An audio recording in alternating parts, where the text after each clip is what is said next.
the Indian industry would be required to do some kind of a repositioning. This is important because the US is our largest trading partner and the largest exporting destination.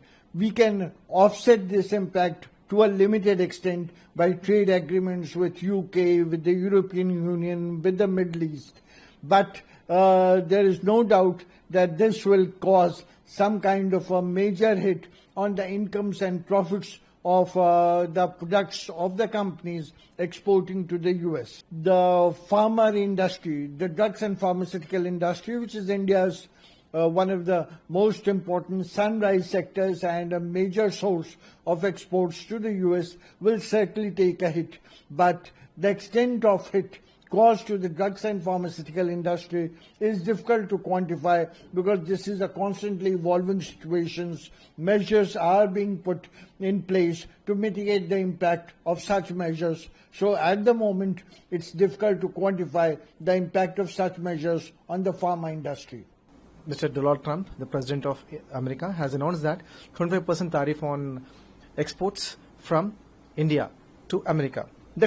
Frankly speaking, that's a ridiculous decision he has taken. He is trying to kill the market of Indian traders. That's not true because the reason is he is trying to kill his market. The reason behind that basically is he is trying to promote his more self-made manufacturing in America, but this is not going to happen because Indians work 7 days, whereas Americans work only for 5 days, where the 2 days lapse. Indians work 24/7, and apart from all the thing is the pharmaceutical effect is there.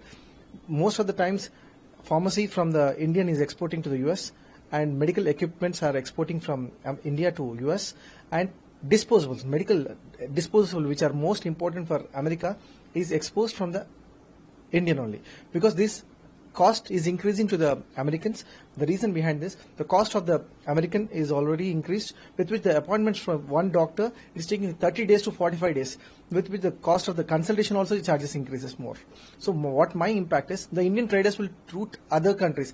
By the American, they can go for African countries, they can go for the European countries, they opt the other countries. But he's thinking that we are going to kill the Indian market. That is not going to happen. How do you foresee Indian Inc. reacting to this?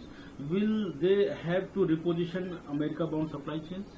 Well, Americans are thinking that they are going to kill the ecosystem, complete ecosystem of the supply chain of the exporters or the traders from India to the America. No, this is not going to happen.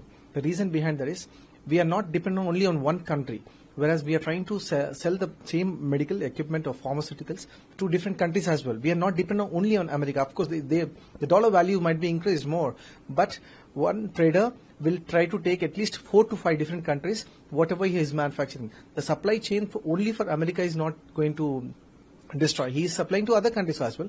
He can sustain, he can grow, but he will not depend upon completely on US. That's my call.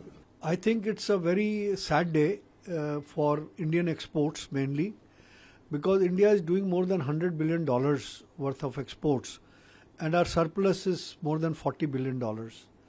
So it is definitely going to slow down some of our exports, and there will be a ripple effect on our manufacturing, particularly in carpets, in handicrafts, in all these other industries, and also in pharmaceuticals, because but it will also adversely affect the American consumer. As it is, when we are getting reports that a lot of American airports are now empty of tourists, and this attitude is a lot of people, Indian tourists love to go to America. And Disneyland also has received quite a number less tourists this year. Similarly, exporters also travel quite a lot to America.